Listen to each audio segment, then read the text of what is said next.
5 федеральных направлений и столько же лет на реализацию одного национального проекта, название которого коротко и просто – демография. Среди ключевых целей – увеличение ожидаемой продолжительности здоровой жизни, снижение смертности населения, увеличение суммарного коэффициента рождаемости детей и многое другое.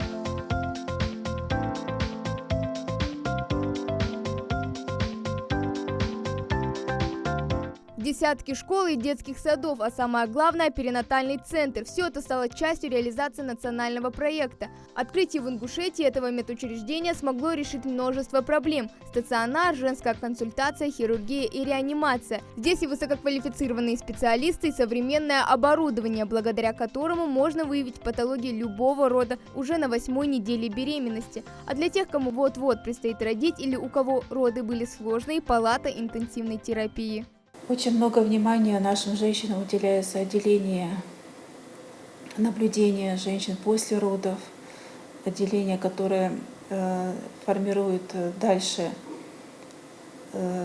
направляет женщин на наблюдение уже после родов, да, по каким-то показаниям. Там же наблюдаются наши дети, которые родились с какой-то группой риска. Если она имеется, они переводят патологию новорожденных этих детей. Если имеется показания, то в отделении реанимации новорожденных. Хорошее порождает хорошее. Благодаря национальному проекту был создан этот центр, а он в свое время заключил сотрудничество с благотворительным фондом «Право на жизнь».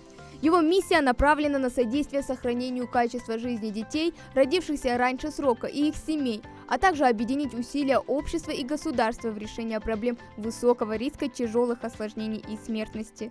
Он нам очень помогает в плане ведения детей с бронхолегочной дисплазией. Это патология, которая иногда в редких случаях, но требует кислородотерапии и пульсоксиметрии на дому, когда выписываются маленькие дети с экстремальной низкой массой тела, которые уже прошли через все отделения, уже имеют положительную динамику, но еще не совсем здоровы для того, чтобы отключить кислород или убрать пульсоксиметрию.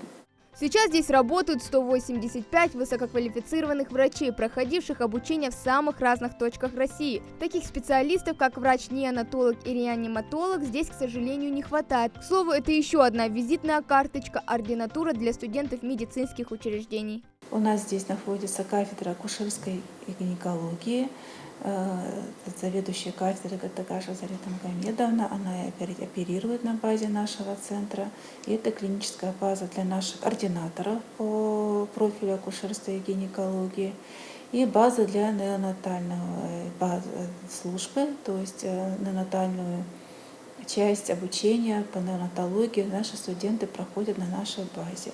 Кроме того, это клиническая база для нашего медколледжа имени Тутаевой.